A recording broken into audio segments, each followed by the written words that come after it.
बिस्मिल्लाहिर्रहमानिर्रहीम। अस्सलामुअलैकुम बच्चों, आज हमारे सबक का उन्वान है तफ़हीम अबारत।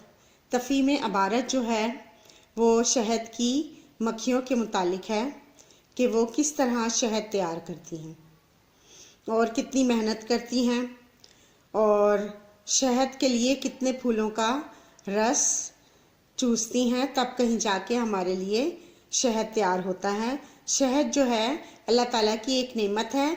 ये खुश जायका और खुश रंग होने के साथ साथ एक सेहत बख्श ग़िज़ा है। कुरान पाक में आया है कि शहद में इंसानों के लिए शिफा है। शहद एक ख़ास किस्म की मक्खियाँ तैयार करती हैं। बच्चों, इसी लिहाज से तफ़हीम अबारत का पहले आपने मशक़ी खाका लिखना है। मशक़ी खाके में सवाल जवाब शामिल हैं, अल्फाज मुतज़ाद, मुरक्कब अल्फाज, इसमें मारफा, इसमें नकरा और वाहिद जमा। चलिए बच्चों, पहले हम सवालात के जवाबात पढ़ते हैं। शहद की मक्खियाँ शहद तैयार करने के लिए सबसे पहले क्या करती हैं? शहद की मक्खियाँ शहद तैयार करने के लिए सबसे पहले छत्ता तैयार करती हैं। छत्ते में कौन कौन सी मक्खियाँ होती हैं?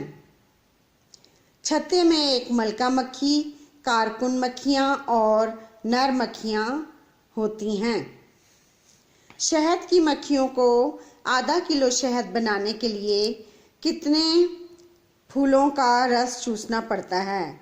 शहद की मक्खियों को आधा किलो शहद बनाने के लिए 20 लाख फूलों का रस चूसना पड़ता है।